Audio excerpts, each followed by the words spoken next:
যে লোহা দিয়ে আজকের বড় বড় বিল্ডিং ও বাড়িঘর তৈরি হয়েছে, সেই লোহা এই পৃথিবীর নয়। তাহলে কোথা থেকে এসেছে এই লোহা? সেটা জানার আগে আমাদেরকে জানতে হবে তারার ব্যাপারে।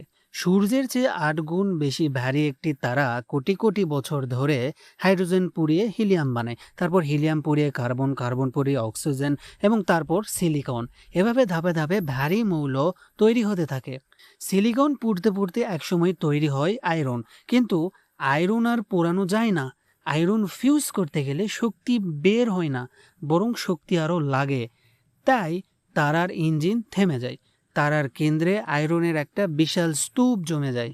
আর আয়রনের এই বিশাল স্তূপ সামলাতে না পেরে তারার কেন্দ্র মাত্র কয়েক সেকেন্ডে ধসে পড়ে। আর এই ধসের ধাক্কায় বাইরের যে স্তর আছে সেগুলো মহাকাশে ছিটকে যায়। এটাই সুপারনোভা বিস্ফোরণ। বিস্ফোরণে ছিটকে যাওয়া আয়রন ও অন্যান্য ভারী মৌলগুলো মহাকাশে ছড়িয়ে পড়ে থাকে এবং কোটি বছর ধরে এই ধুলো মেঘ একত্রিত হয়ে নতুন তারা ও গ্রহ তৈরি করে। আর এভাবেই প্রায় 4.6 বিলিয়ন বছর আগে আমাদের সূর্য ও পৃথিবী তৈরি হয় এরকমই একটা সুপারনোভার ধ্বংসাবশেষ থেকে। তাহলে পৃথিবীর যে আয়রন, সেটাও এই সুপারনোভা থেকেই এসেছে।